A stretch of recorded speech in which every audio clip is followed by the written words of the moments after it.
All right, now let's do part C, which says that use the intermediate value theorem to show that there is, we're using, every time they add this, we show that there is something. If we're just showing that there is a solution or a value that gives us a certain thing, that's the intermediate value theorem. It's there to show, just to show that it's a proof theorem. And this is the easiest one because they're even giving us the interval. So we're going to just put 1 and 2, okay, into this one. Okay, but you should be careful because we have been given x to the 4 plus x minus 3 being equal to 0. Remember, we make it equal to 0, then we're going to say, let f of x be equal to that thing, x to the 4 plus x minus 3, right? So you're now going to get f of 1 is going to be equal to 1 to the 4 plus 1 minus 3, which is going to be equal to negative 1. Okay, you can just punch in the calculator 1 to the power of 4, then plus 1 minus 3, you get minus 1.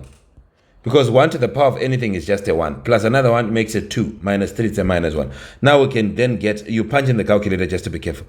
Now you get f of 2, which is the other point on their interval, right?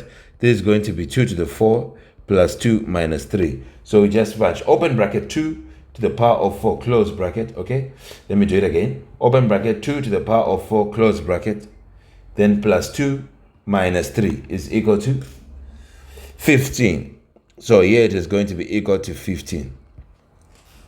All right. So that is what we will be having, right? Then now, what are we going to do? Then we have these values.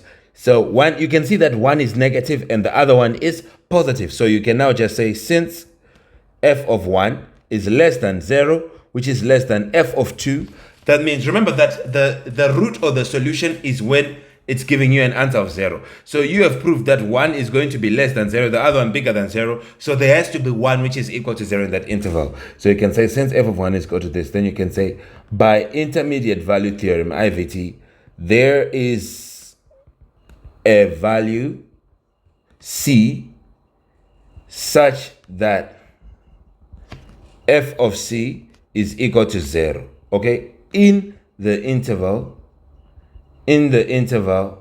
1, 2.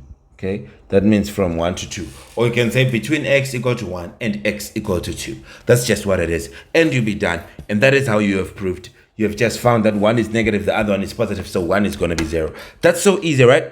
Now let's go and do the last one, which is part D. Goodbye for now.